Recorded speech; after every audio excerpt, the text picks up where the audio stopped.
You know, I watched the budget yesterday, and it's the same old combination of a couple of pence off here, a couple of pence shifted there, and no meaningful change of any kind to really help those that need it.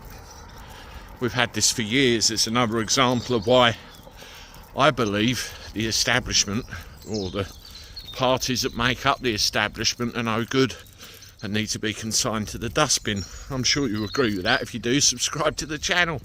And more importantly, let me know what you think. Well, I saw an interesting news piece about Rishi Sunak and this blasted Rwanda deal that he keeps talking about and wants to push through in desperation. It's all crap, because he wants us to believe that he's actively trying to stop the influx of individuals coming into this country via the channel. We of course know they've got no intention of stopping any of it, and it's as much virtue signalling as those lefty lot like to do on a regular basis. Now, one of the problems he faces, apart from the European Convention of Human Rights, is the House of Lords, lefty lawyers, and a lot of opposition from those on the other side that want him out and want themselves in. So all those things working together, it's never going to work. One of the problems we have with these individuals when they come across, we don't know who they are, we don't know how old they are, we don't know what their intentions are when they get here. Do you get the odd one or two that might just want to work hard and stuff like that, but then surely there's other more legal routes to come in. I mean, for example, there's a friend of mine who lives in another country, and he's a very hard worker, and he wants to emigrate to this country.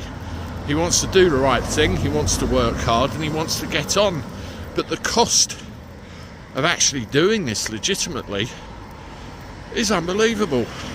So you wonder why there are the problems there are with these people desperately scrabbling to come here. The whole thing's out of control, and it's a mess. Well, one of the issues we have, when I rolled out the list, is how old are they? Well, if I chuck their passport in the drink on the way over, there's no proof of anything, is there? We've had documented information about some of these arrivals claiming to be 14, 15, when in fact they're 25. Again, a bit of a mess.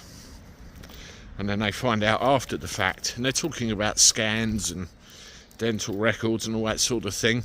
But the human rights lawyers have an absolute field day.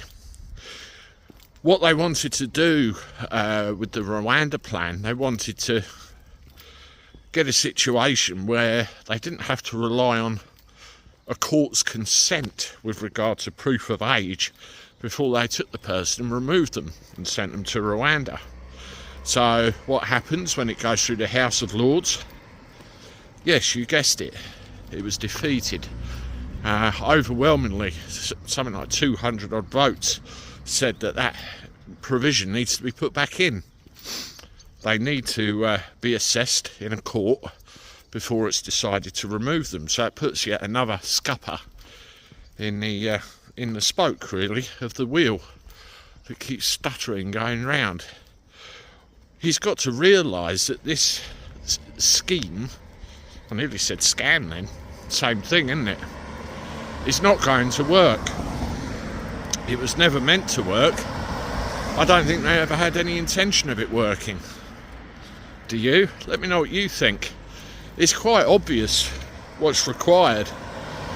You either need to break down the supply chain through Europe, getting these people to the point where they come over, or you need to prevent them from landing or prevent them from leaving in the first place. And there are various solutions, there are various answers to it, many of which you've commented on many videos before.